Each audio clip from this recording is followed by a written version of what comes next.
الحق من ربك فلا تكن من الممترين.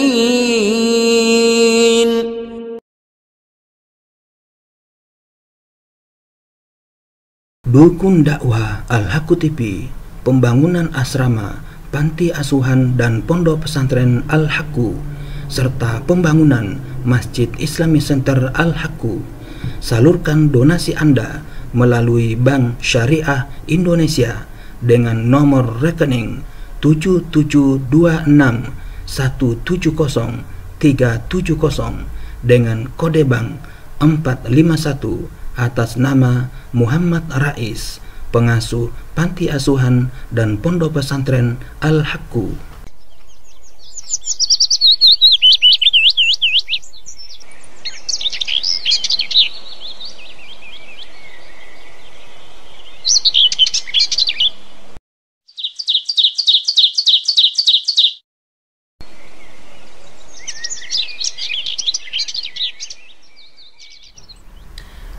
Bismillahirrahmanirrahim.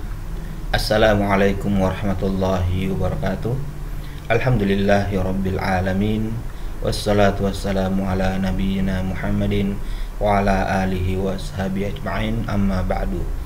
Para pemirsa Al-Haqqu TV dimanapun Anda berada, alhamdulillah kita bersua kembali dalam acara penyampaian materi tentang khutbah Idul Adha.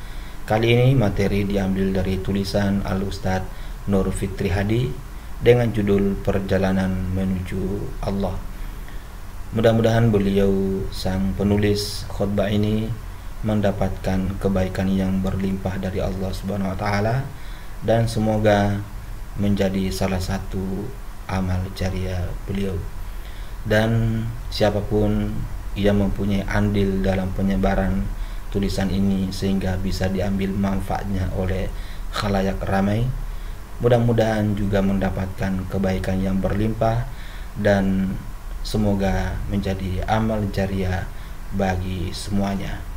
Amin amin amin ya rabbal alamin. Mari kita mulai penyampaian materi khutbah Idul Adha ini dengan judul Perjalanan Menuju Allah. Assalamualaikum warahmatullahi wabarakatuh.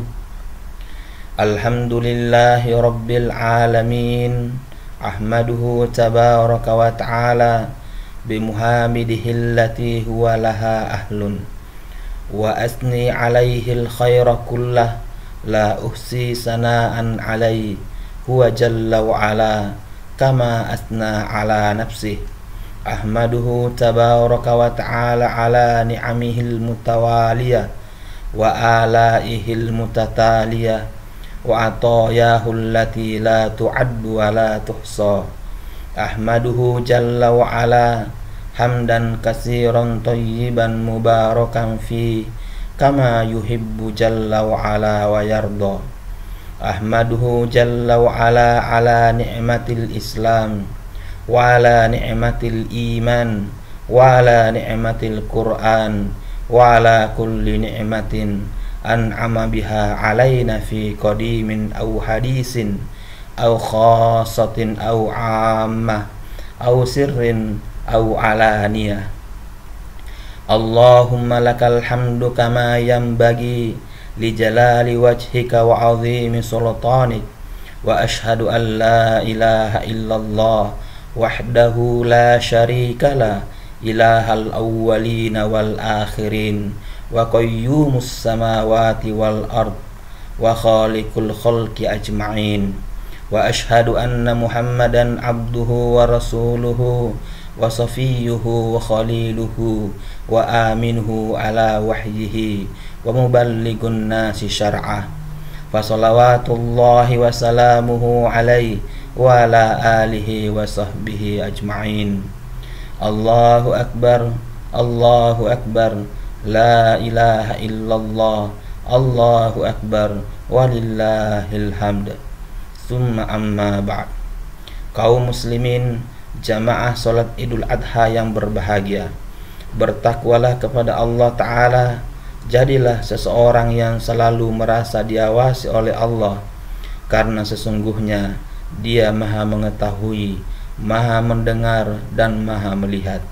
Ingatlah nikmat-nikmat Allah, nikmat Islam, agama dan jalan yang lurus, juga nikmat diutusnya Nabi Muhammad sallallahu alaihi wasallam menjadikan kita umatnya, orang-orang yang mendapatkan petunjuk melalui ajarannya, dan orang-orang yang berusaha mengikuti sunnah-sunnahnya.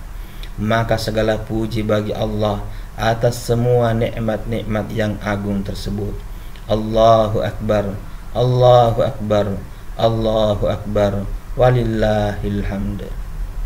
Ayyuhal mu'minun ibadallah, kegembiraan bagi kita semua umat Islam dengan datangnya hari Id yang mulia dan penuh keberkahan ini, hari raya kurban, hari raya kegembiraan dan sukacita, hari raya yang Allah hadiahkan kepada kita umat Islam, hari raya yang dipenuhi dengan cahaya tauhid dan iman serta ketaatan kepada Allah dengan mengikhlaskan ibadah hanya kepadanya. Pada hari raya Idul Adha ini, kaum muslimin mewujudkan keimanan mereka dengan ibadah haji dan kurban. Yang pertama, ibadah haji. Ibadah haji merupakan ibadah yang diwujudkan dengan jiwa dan harta. Panggilan dari Allah Subhanahu wa taala, sebuah nikmat yang tidak didapatkan oleh semua orang. Ada orang-orang yang memiliki harta, namun ia tidak menyiapkan hatinya untuk berangkat ke Baitullahul Haram, sehingga tidak terwujud ibadah haji pada dirinya.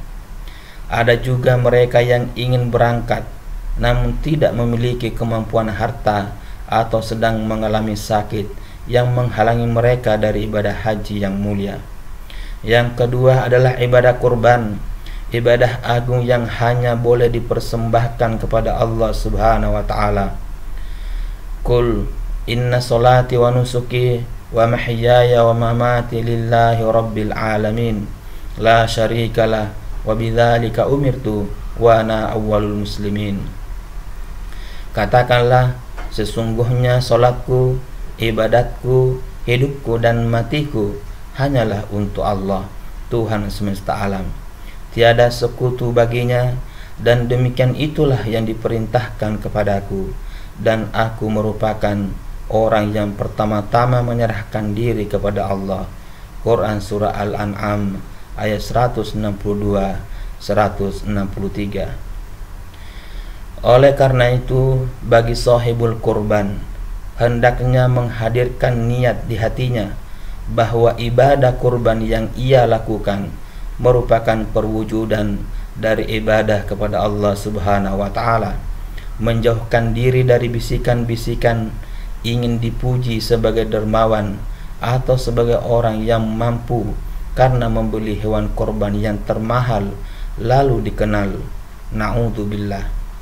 Rasulullah sallallahu alaihi wasallam bersabda menjelaskan kedudukan orang yang suka minta dipuji oleh orang lain dalam beramal. Qala Allah Ta'ala, ana akna syuraka'i 'anis syirk, man 'amila amalan asyraka fihi ma'ya ghairi taraktuhu wa syirkah. Allah Ta'ala berfirman, aku tidak butuh terhadap orang-orang musyrik atas kesyirikan yang mereka lakukan. Barang siapa yang menyekutukan aku dengan sesuatu yang lain, akan kutinggalkan ia bersama kesyirikannya. Hadis riwayat Muslim. Dalam hadis lainnya, Nabi sallallahu alaihi wasallam pernah berkisah kepada para sahabat. An Tariq ibn Shihab anna Rasulullah sallallahu alaihi wasallam qala dakhala al-jannata rajulun fi thubab wa dakhala an-nara rajulun fi thubab.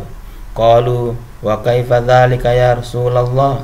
Qal marra rajulan ala qaumin lahum sanamun la yujawwisu ahadun la yujawwisuhu ahadun hatta yuqarribu lahu syai'an. Faqalu li ahdihima qarrib. Qal laisa indi syai'un uqarribu. Qalu lahu qarrib walau thubaban. Faqarraba thubaban fakhallu sabilahu fadakhala an-nar.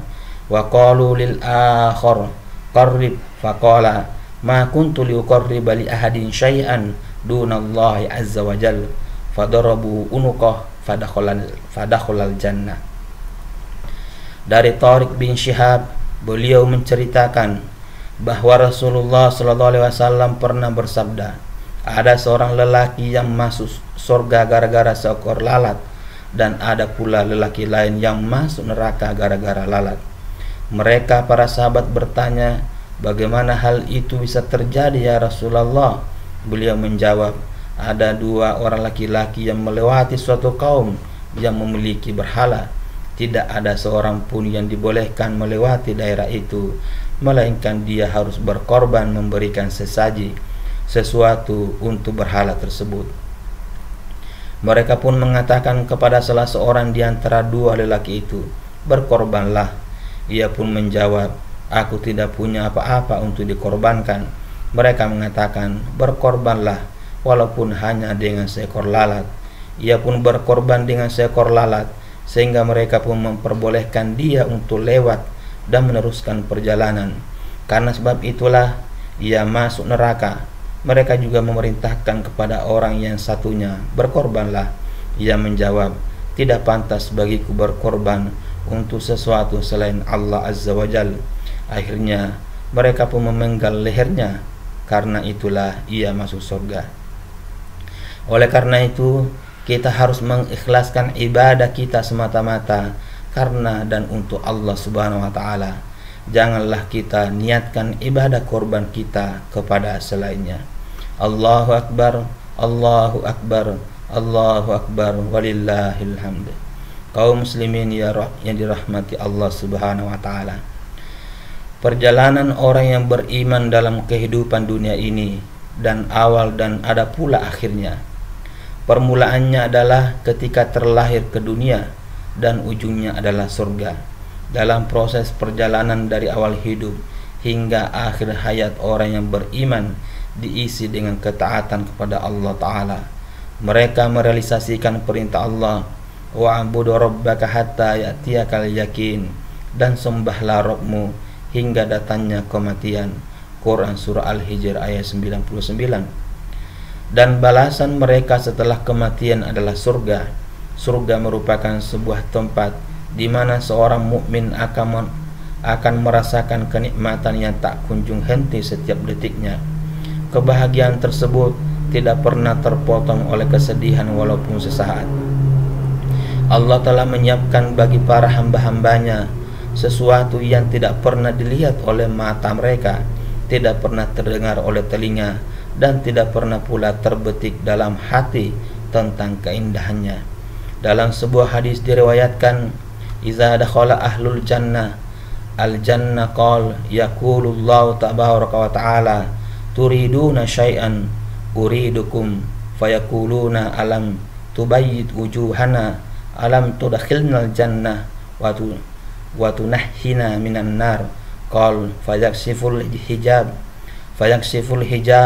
fama utu syai'an ahabba ilaihim minan nazar ila rabbihim azza wa jal summa tala hadhil ayah lilladzina ahsanul husna wa ziyadah." Bila penduduk surga telah masuk ke dalam surga, maka Allah berfirman, apakah kalian ingin sesuatu yang perlu aku tambahkan kepada kalian? Mereka menjawab, bukankah engkau telah memutihkan wajah-wajah kami? Bukankah engkau telah memasukkan kami ke dalam surga dan menyelamatkan kami dari neraka?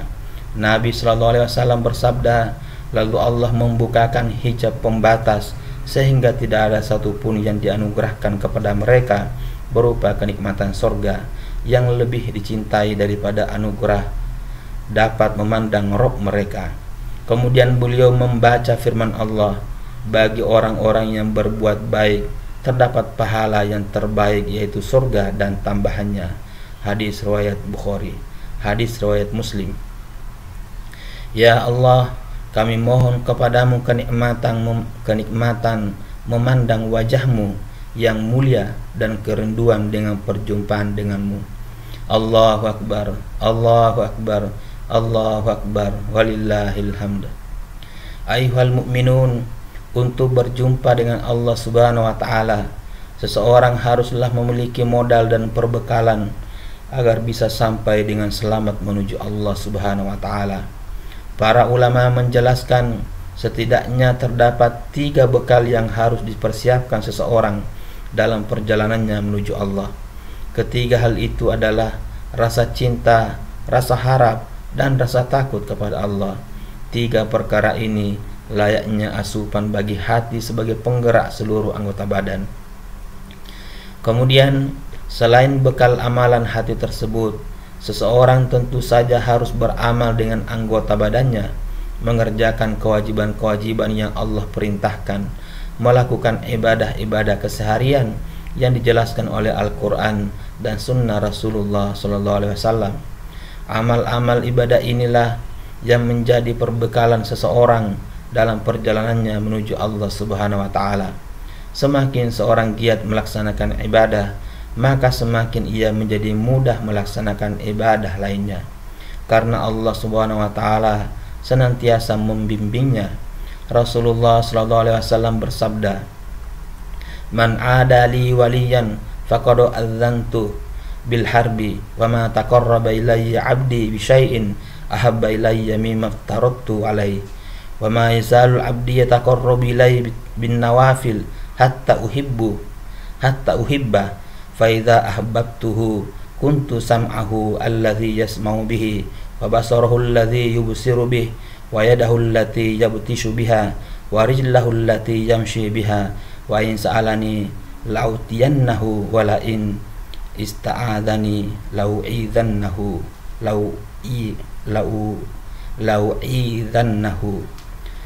Dari Abu Hurairah radhiyallahu anhu, ia berkata, Rasulullah SAW telah bersabda, "Sesungguhnya Allah telah berfirman, barang siapa yang memusuhi waliku, maka sesungguhnya aku telah menyatakan perang padanya. Dan tidaklah seorang hambaku mendekatkan diri kepadaku dengan sesuatu ibadah yang lebih aku cintai dari apa yang telah aku wajibkan kepadanya. Dan apabila seorang hamba senantiasa mendekatkan diri kepadaku dengan amalan-amalan sunnah, pastilah aku mencintainya. Jika aku mencintainya, jadilah aku sebagai pendengarannya yang ia gunakan untuk mendengar, dan sebagai penglihatannya yang ia gunakan untuk melihat, dan sebagai tangannya yang ia gunakan untuk berbuat, dan sebagai kakinya yang ia gunakan untuk berjalan. Dan jika ia meminta sesuatu kepadaku, pasti aku akan memberinya. Dan jika ia memohon perlindungan daripadaku, pasti aku akan melindunginya." Hadis riwayat Al-Bukhari. Allahu Akbar, Allahu Akbar, la ilaha illallah, Allahu Akbar, walillahil hamd. Itulah nikmat bagi seseorang yang mengamalkan ketaatan kepada Allah. Allah akan membimbing penglihatan, pendengaran, kaki dan tangannya agar senantiasa melakukan kebaikan. Lalu Allah mengabulkan setiap permintaan mereka. Kaum muslimin yang dirahmati Allah, dalam menempuh perjalanan ini, seorang mukmin harus mewaspadai hal-hal yang merusak perjalanannya tersebut. Di antara hal-hal yang merusak perjalanan seorang hamba menuju Allah Subhanahu wa taala adalah: pertama, kesyirikan. Seorang muslim harus menjauhkan diri dari perbuatan ini sejauh-jauhnya dengan cara mengetahui apakah itu syirik dan hal-hal apa saja yang dikategorikan sebagai syirik. Apabila seorang melakukan perbuatan syirik, maka terhapuslah semua amal kebaikannya. Allah Subhanahu wa taala berfirman, "Walaqad uhiya ilaika wa ilal ladzina min qablika la in asyrakta la yahbatanna 'amaluk wa la takunanna minal khasirin wa la takunanna minal khasirin." Dan telah diwahyukan kepadamu Muhammad dan nabi-nabi yang sebelum kamu, jika kamu mempersekutukan Allah, pasti hapuslah amal perbuatanmu dan kamu pasti tergolong orang-orang yang merugi. Quran Surat Az-Zumar ayat 65. Yang kedua, kebid'ahan. Di antara fungsi Allah mengutus Nabi Muhammad sallallahu alaihi wasallam adalah agar manusia menyembah Allah dengan suatu ritual atau tata cara ibadah yang Allah inginkan.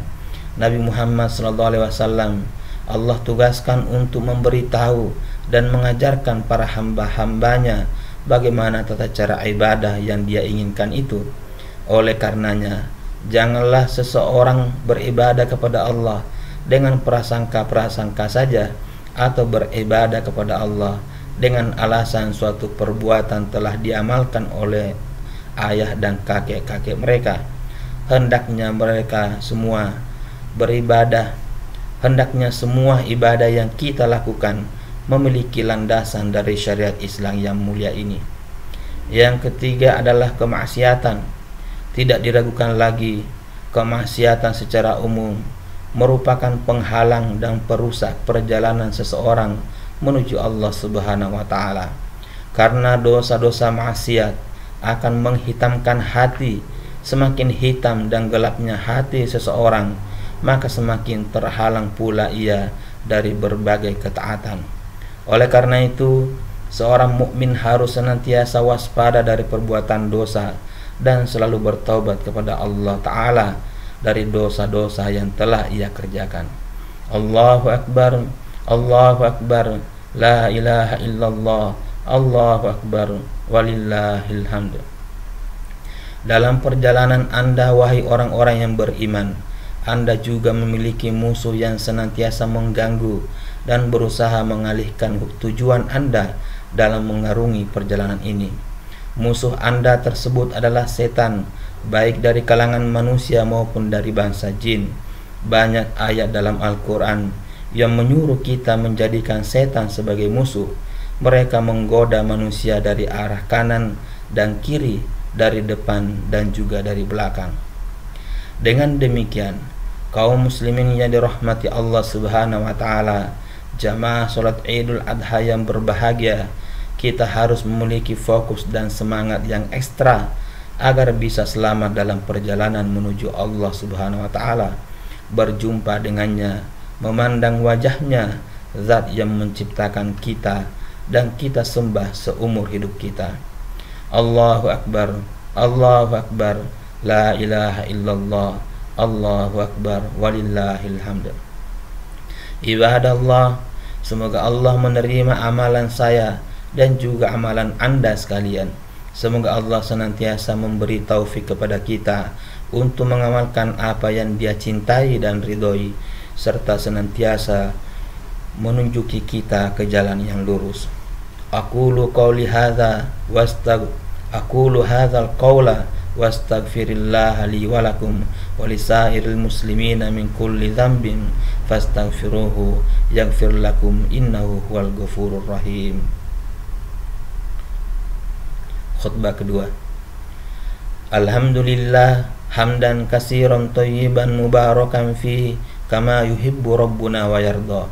Asyhadu an la ilaha illallah wahdahu la syarika lah wa asyhadu anna Muhammadan abduhu wa rasuluh sallallahu alaihi wasallam wa ala alihi wa sahbihi ajma'in. Kaum muslimin jamaah salat Idul Adha yang berbahagia, di hari Idul Adha yang berbahagia ini tentu kita tidak melupakan keadaan saudara-saudara muslim kita yang lainnya, baik di Indonesia dan juga di luar negeri sana. Kaum muslimin di Suriah dan Palestina dan orang-orang Rohingya di Myanmar, mereka semua merupakan saudara-saudara kita. Berapa kali Idul Adha yang mereka lewati, namun mereka tak kunjung mendapatkan ketenangan, kekhusyukan dan kebahagiaan dalam melaluinya sebagaimana mestinya. Masalul mu'minina fi tawaddihim wa tarahimihim wa tarahumihim wa ta'atufihim masalul jasad idza staka minhu utwun tada'alahu sa'irul jasadi bis-sahri wal huma.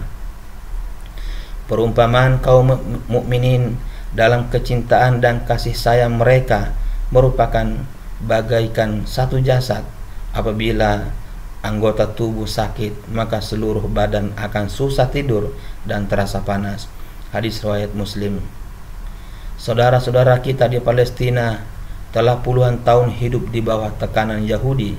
Mereka mengalami penyiksaan, pembunuhan, harga diri mereka direndahkan, anak-anak dibunuh, dan lain sebagainya. Demikian juga yang terjadi di Suriah selama 3 bulan dalam 3 tahun ini. Apa yang mereka alami lebih mengerikan dari penderitaan rakyat Palestina. Pemerintah Suriah yang sangat zalim membunuh dan menyiksa rakyatnya dengan cara yang sangat mengerikan, bahkan jauh lebih kejam dibandingkan orang-orang Yahudi. Demikian juga umat Islam Rohingya di Myanmar. Mereka juga mengalami hal-hal yang sangat memilukan dan menyedihkan. Oleh karena itu, jamaah yang dirahmati Allah, hendaknya kita mengingat saudara-saudara kita yang mengalami musibah dan kesulitan. Kita sertakan mereka dalam doa-doa kita.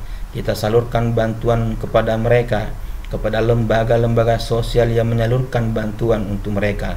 Rasulullah SAW bersabda, "Wallahu fi aunil abdi, maka al-abdu fi auni akhihi." Allah itu akan menolong hambanya selama hamba itu menolong saudaranya. Hadis sahih riwayat Muslim. Allahu Akbar, Allahu Akbar, la ilaha illallah, Allahu Akbar, walillahil hamd. Yang terakhir, kami wasiatkan kepada kaum muslimin, terutama kepada para orang tua, untuk mendidik anak-anak mereka dengan pendidikan Islam, dengan akhlak yang mulia. Orang tua hendaknya memperhatikan akidah anak-anak mereka, mendidik anak agar mengesahkan Allah, mentauhidkannya dan tidak menyekutukannya dengan sesuatu apapun, membentengi anak-anak dari akidah-akidah yang rusak seperti yang tersebar di acara-acara televisi, kemudian memperhatikan sholat mereka. Rasulullah SAW bersabda, "Muru auladakum bis sholah wahum abna'u sab'a sinin wadribuhum alaiha wahum abna'u 10 sinin wa farriqu bainahum fil madaji." Permintaan anak-anak kalian untuk sholat pada usia 7 tahun. Perintahkan anak-anak kalian untuk sholat pada usia 7 tahun, dan pukullah mereka karena meninggalkannya pada usia 10 tahun, serta pisahkanlah ranjang mereka. Sholat merupakan perkara yang sering dilalaikan oleh orang tua dalam mendidik anak-anaknya. Dengan anggapan anak masih kecil, para orang tua pun lalai untuk memerintahkan dan mendidik anak mereka untuk terbiasa sholat sejak dini. Orang tua masa kini lebih khawatir dengan masa depan anaknya kelak. Apakah dapat sekolah yang baik atau tidak? Apakah berprestasi atau tidak? Bagaimana peluang kerja, sehingga mereka berlomba-lomba mengikut sertakan anak dalam kegiatan-kegiatan belajar tambahan. Tentu saja kekhawatiran ini merupakan suatu yang bersifat naluriah dari orang tua kepada anaknya. Namun semestinya sholat dijadikan prioritas. Anak yang pintar dan kaya raya, harta dan kepintaran mereka tidak bermanfaat bagi orang tua yang telah meninggal atau bahkan semasa hidup orang tua itu sendiri. Sedangkan anak yang taat beribadah, anak yang soleh, itu kebaikan bagi diri sang anak, penyejuk hati para orang tua, dan investasi amal jariah bagi keduanya. Ketahuilah jamaah sekalian, kita semua merupakan pemimpin yang memiliki amanah, dan kita akan dimintai pertanggungjawaban atas amanah yang kita emban. Allahu Akbar, Allahu Akbar, la ilaha illallah, Allahu Akbar, walillahil hamd. Wa sallu wa sallimu ra'akumullah ala Muhammad ibn Abdillah kama amarakumullah bidzalik fi kitabih. Faqal, inna Allah malaikatahu yusalluna 'alan nabi ya ayyuhalladzina amanu sallu 'alaihi wa sallimu taslima. Wa qala sallallahu 'alaihi wasallam, man shalla 'alayya wahida sallallahu 'alaihi 'ashra. Allahumma salli 'ala Muhammadin wa 'ala ali Muhammad kama shallaita 'ala Ibrahim wa 'ala ali Ibrahim innaka Hamidum Majid. Wardallahu ma'anil khulafa'ir rasyidin al-a'immatil mahdiyyin Aba Bakrin as-Siddiq wa Umarul Faruq wa Utsman dzin nurain wa Abul Hasanain Ali. Wardallahu ma'anis sahabati ajma'in wa anit tabi'in wa man tabi'ahum bi ihsanin ila yaumiddin wa anna ma'ahum bimannika wa karamika wa ihsanika ya akramal akramin. Allahumma a'izzal Islam wal muslimin wa dhillash syirka wal musyrikin wa dammir a'da'akad din wahmi hausatad din ya rabbal alamin.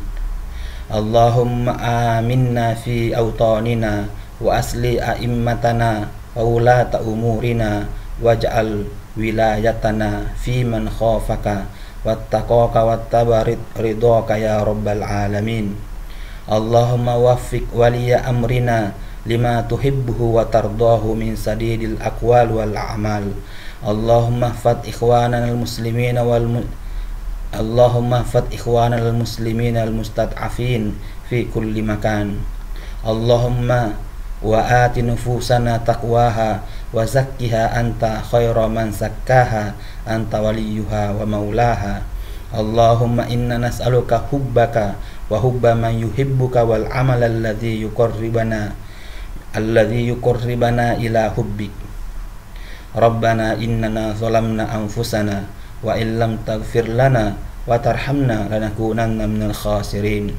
Rabbana atina fid dunya hasanah wa fil akhirati hasanah wa qina adzaban nar.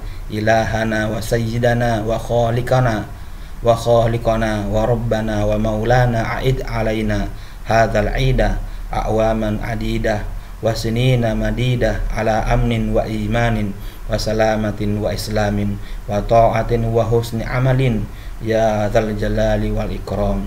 Wa akhiru da'wana alhamdulillahi rabbil alamin wa sallallahu wa sallim wa barik wa an'im ala abdihi wa rasulihi nabiyyina Muhammadin wa alihi wa sahbihi ajma'in. Assalamualaikum warahmatullahi wabarakatuh.